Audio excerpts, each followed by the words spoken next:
Okay, guys, sorry for that mini. Never mind. Not sorry, cause for you it's gonna be right up into the video.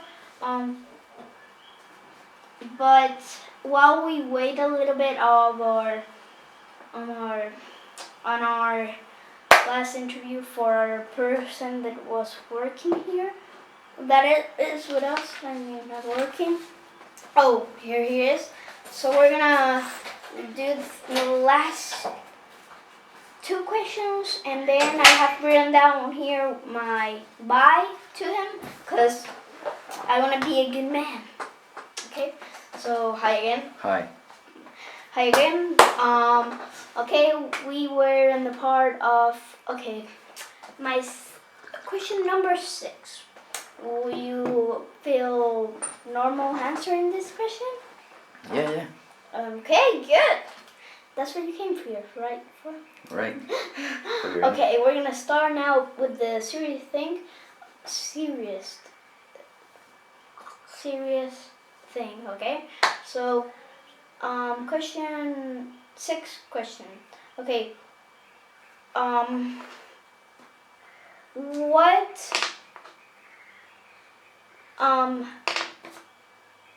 have you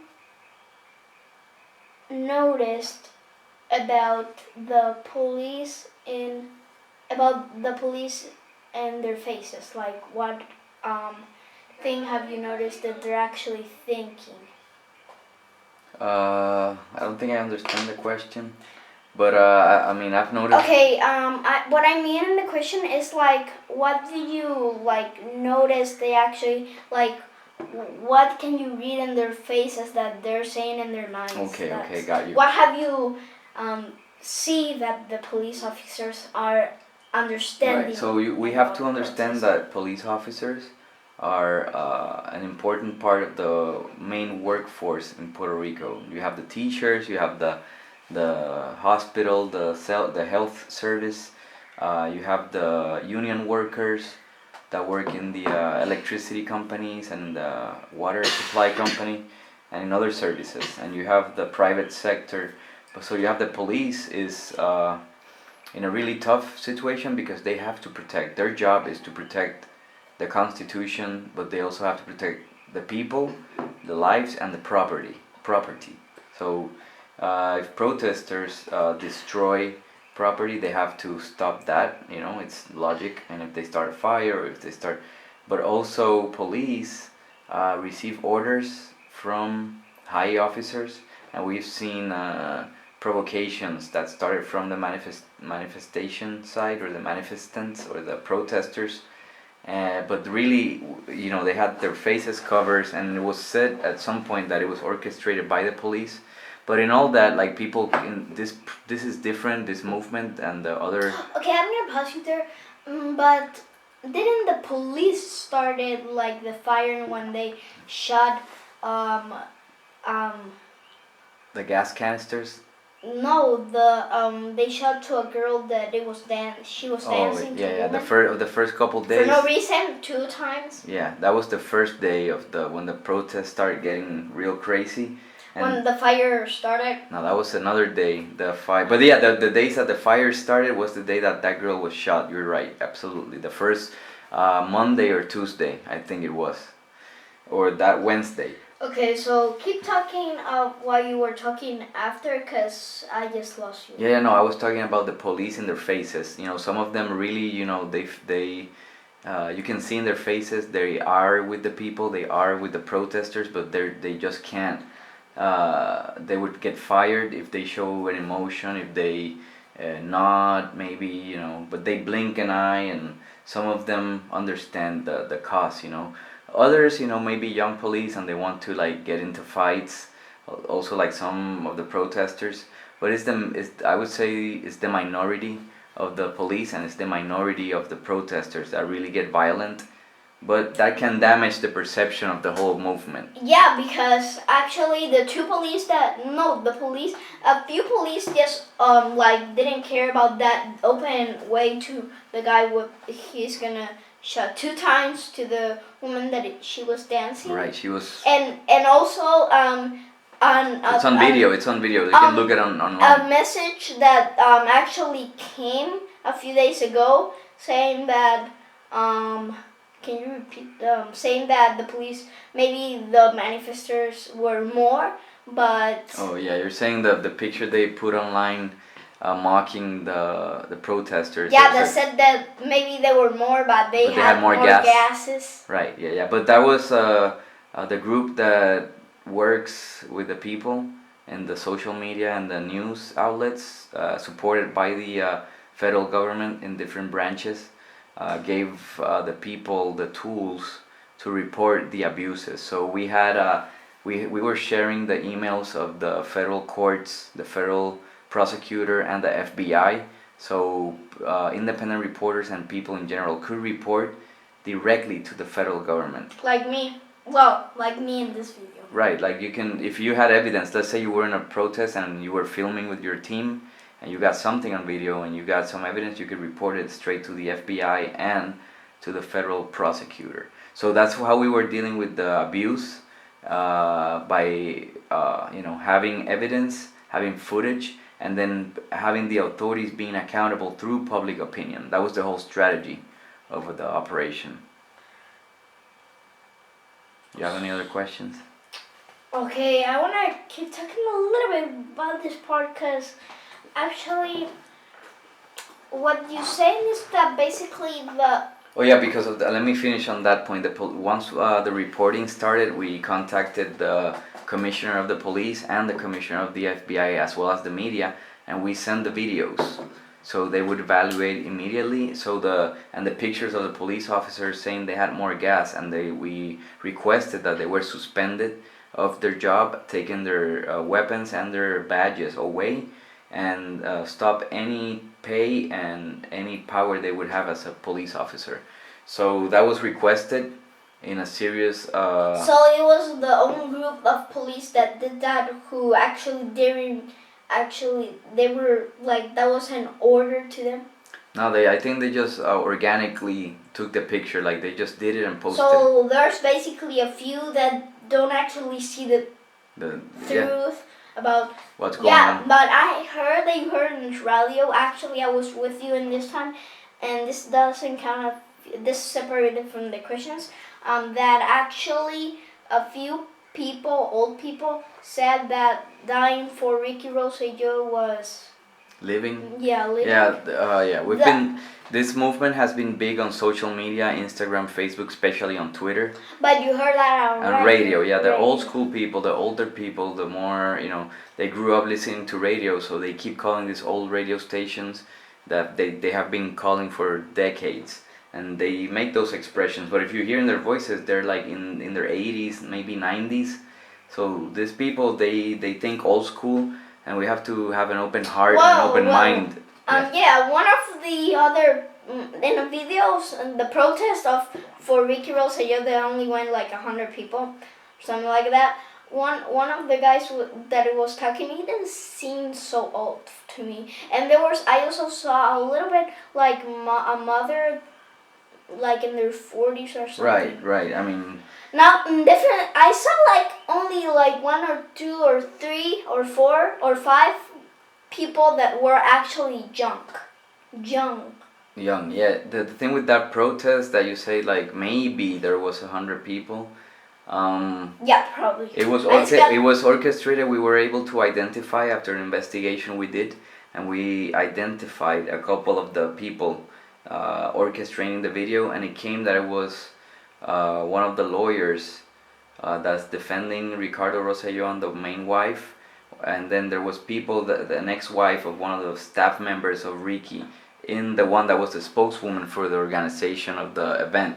So we don't think that manifestation was actually organic, like the whole movement that we had against Ricky Renuncia. So you actually mean that it was not organic also, because they actually said something about that in the radio that we heard.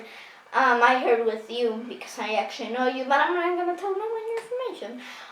We heard that it was gonna be a protest, but how they didn't knew exactly when or almost when, because in Puerto Rico we didn't know that when exactly there was gonna be a protest, but they seem already knowing it ain't like what I'm trying to say. You're right. The protest is impossible that it came organically because it probably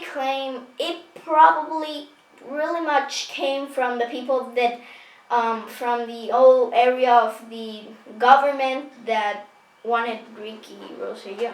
Right. Yeah. 100%. It was The people that the actually defense respected attorney. him. The defense attorney for Ricky.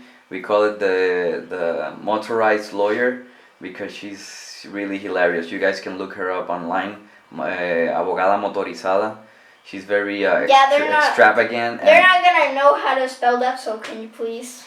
Abogada, it's like lawyer, and then motorizada, motorized. So you could Google translate motorized lawyer and you'll get the abogada motorizada. So I'll probably just Google in Spanish. Yeah, abogada motorizada, and then you can see the lady. She's very hilarious, just to say the least. So will you have any other questions for me today? My last question is, well, some of my viewers are not gonna understand that because most of them are kids just like me. But okay, my last question, my 7th question is, what is your conclusion about this conversation that we just have, or what your conclusion about everything of this happening right now in Puerto Rico? Okay, so your conclusion. My conclusion is that we cannot stop. This is just the beginning, and we need to commit to being conscious and to making the right choices when we vote.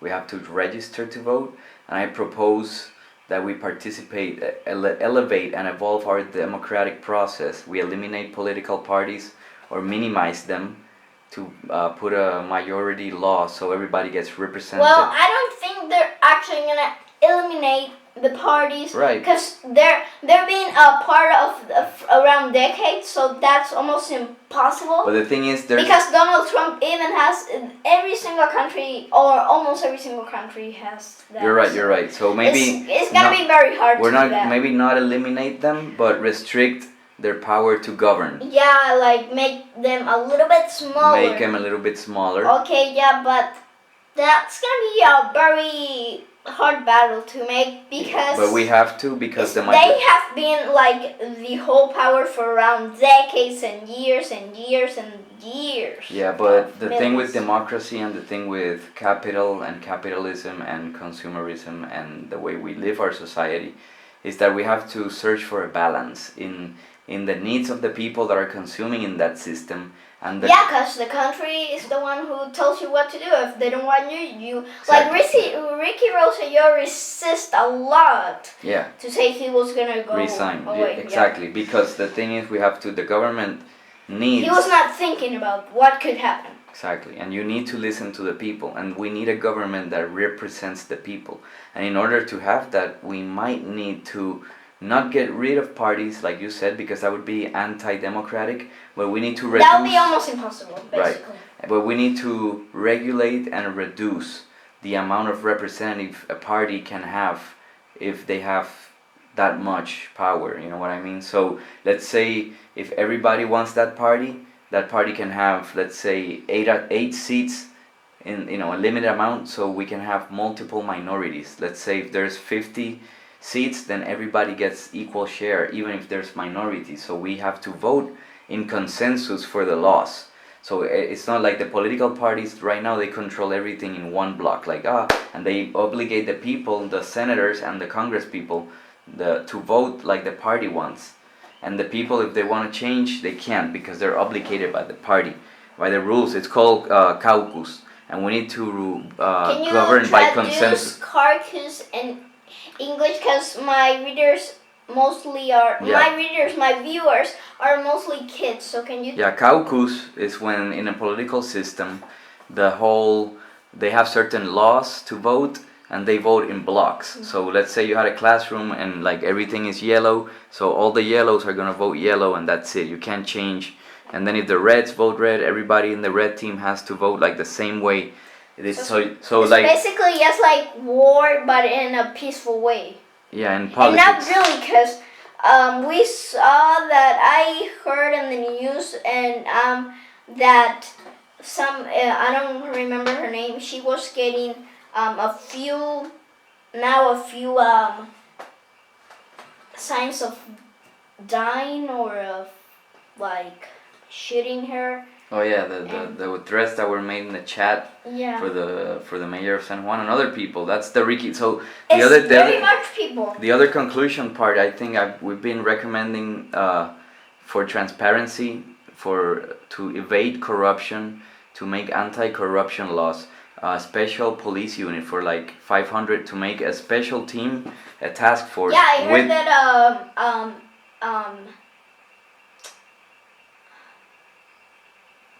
well, basically we want. the police that has a B and a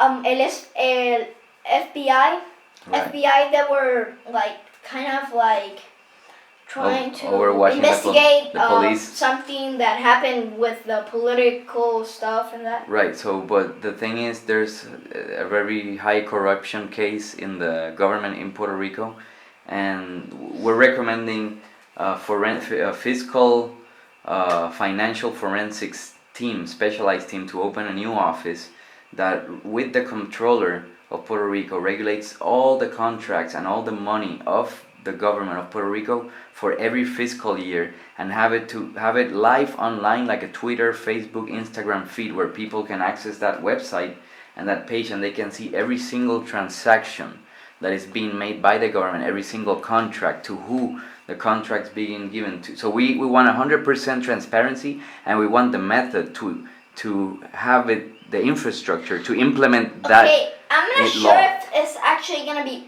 public, because mostly of that stuff is like a very thing that I just have noticed is that you can actually say that the party that wanted Ricky Rosselló is always getting their decisions mostly inside. Indoors, right? Like inside, they're making actually. That's the part where it comes messy, and you don't actually see, but there it can be the corruption plans. Right. you know? That's why we demand transparency, and we want to You set. wanted to do it in public and that stuff. Exactly. Yeah, but we want to get if people they're involved. caught doing it like this, they will be arrested. Basically, what you're saying with the special police. No, that you're not like saying. the special police force that I'm talking about is more to investigate all the paper trails. Like if some office wants to spend $2,000 buying something, or $1 million, Like what happened in another country, that it was like a big mansion. I don't remember who bought that. Who bought the big old mansion? oh well, there's one of the Elias Sanchez Sifonte is the aide of the governor, and when the hurricane came 2 months after, he was buying a $700,000 mansion in He or Tolima. she? Yeah. Okay. Yeah. So basically, I would say So that he basically robbed the Yeah, there's- country's money. there's for an it. investigation. Manuel Natal has a very deep investigation. You can look Manuel Natal online, and David Begno is an ABC reporter, and they're Yeah, I don't think my viewers are gonna say that. Maybe their parents. yeah, their parents probably, yeah. But we've been on top of the news, and we've been also investigating on the site, and I tell you, it's very, very historic and very interesting what's going on. We tomorrow, the day after tomorrow, we will. It's 48 hours from today, actually. We will have the news, and we'll see if Ricky Rosselló actually leaves Fortaleza, and we'll see if Wanda Vázquez becomes the governor, Yeah, or but Pierre I don't Luisi. think he can say no, because that would be basically breaking the law. And Donald Trump, even the president of the United States, that not a lot of people like, don't even want him. And he talked to him. But he doesn't want him. But not because, I don't think he doesn't want him because of the goods. He doesn't want him because of the economy. There's the part we get into that now the system of government that we have in these years, especially in the United States, this part, most people, and some people I know, think, actually, have you ever noticed that it's actually right now just being because of the economy, not actually because people want? Va a pararlo.